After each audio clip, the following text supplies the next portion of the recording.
We've looked at the second parties, but today we are going to dissect the big M itself. Let's go!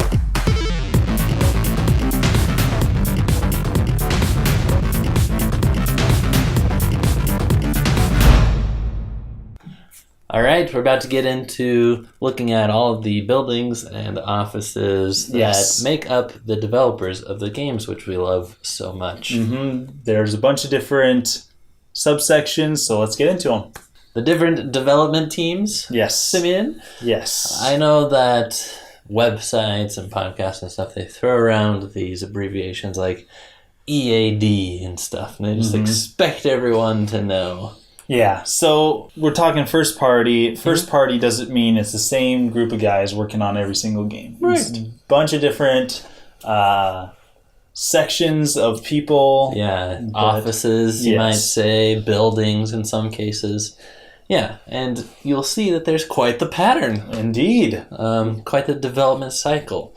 And once you know this, it gives you some power, because you can be like, we haven't seen something from such and such team for a while, and what they're working on. You know what I'm saying? Oh, secret. So let's start with Kyoto Software Development. So this might be a building, and then we have different offices or groups within each one.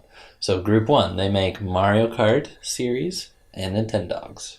Okay, and Group 2, they make the Animal Crossing games and the Wii series. The Wii series. So what are they doing lately? I don't know. Maybe they're making just... That's why we've had so many Animal Crossing things. And but why have they been so bad? I don't know. I saw Animal Crossing... What's the one for Wii U? The board game one? Oh, yeah.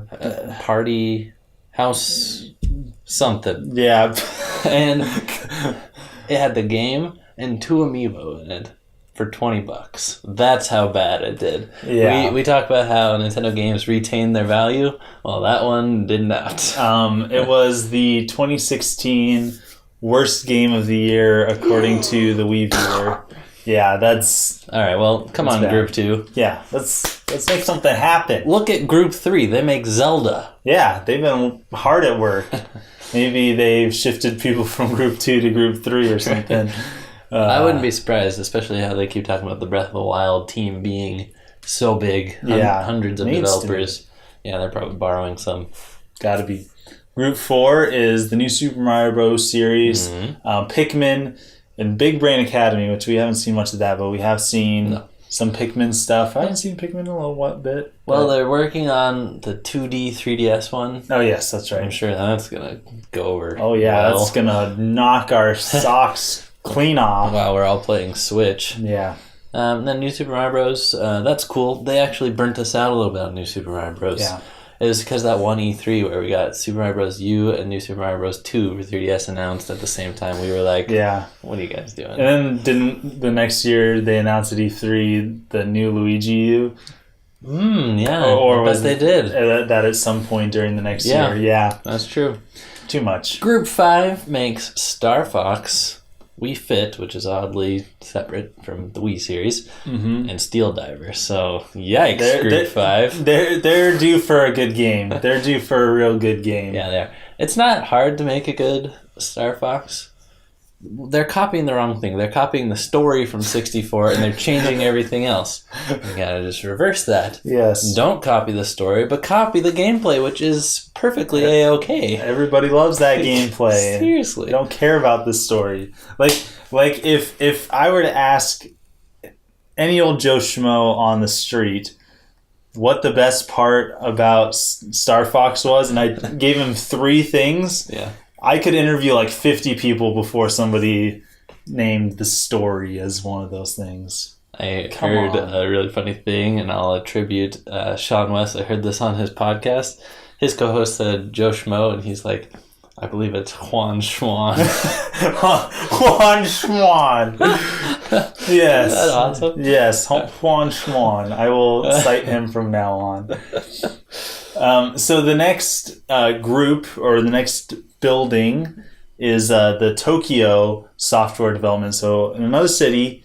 And what are they working on? Super Mario Galaxy and the remakes of Zelda. So Group 3, the Zelda of, the one we just talked about, Kyoto Software Development, they don't work on the remakes. That goes to the Tokyo office. So and, these guys have been knocking it out of the park. Yeah. Sounds like every. Yep. I mean, they've got Galaxy 2. Do you know if I know it's not really a remake, but The Link Between Worlds, was that from these guys? Do you know? That was probably the main Zelda developers, I think. But they had Wind Waker HD and Twilight Princess HD from these guys, probably. Yes, and then. These guys probably also oversee. I know that they outsource the 3DS remakes of the N64 games. So Majora's Mask and Ocarina of Time, those go to Grezzo, which is a second party. Okay. So it's probably you know what I mean? I have no idea what that meant, but... And then we have the software planning and development. Yes. Building with 4 groups in this one. Group 1 makes WarioWare, Rhythm Heaven, and Metroid. Wow, guys.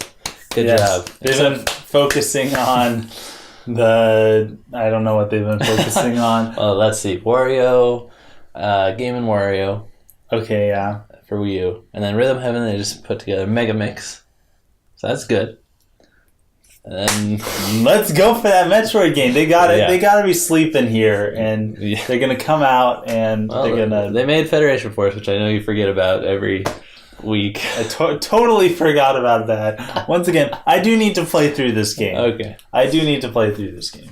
Next group. Fire Emblem, Endless Ocean, and Style Savvy. Now, Style Savvy, I have no idea what that is. This is so random how some of these are grouped. Yeah. Style Savvy is a game for girls for DS where you try on different outfits and stuff. Go Nintendo made a really funny video where Rami Cowboy was pretending to be a style-savvy girl, and he was, walking down the runway and stuff. Oh, my goodness. Trying on his fiance's clothes. That's great. That's incredible. That's the best thing about style-savvy. Endless Ocean. Now,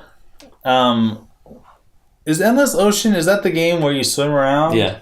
Okay, so they haven't made that game since, Wii. Yeah, mid Wii cycle, I think there was a sequel. Yep. And then that was the Fire Emblem. They've been busy on the Fire Emblem stuff. So that's where they needed to focus. And yeah, they've been real busy recently. Isn't it so strange to put Style Savvy and Fire Emblem together? It's what is that even? How does that even cross over at all? Pretty boys in the Fire Emblem series. All right, buckle up, Simeon. Group 3 of software planning and development is Metroid Prime. Okay. So the first Group 1 is doing Metroid stuff. Yeah. So Federation Force was probably from Group 3. Who knows? Federation Force is probably from Style Savvy developers. Yeah, probably. Sorry, just kidding.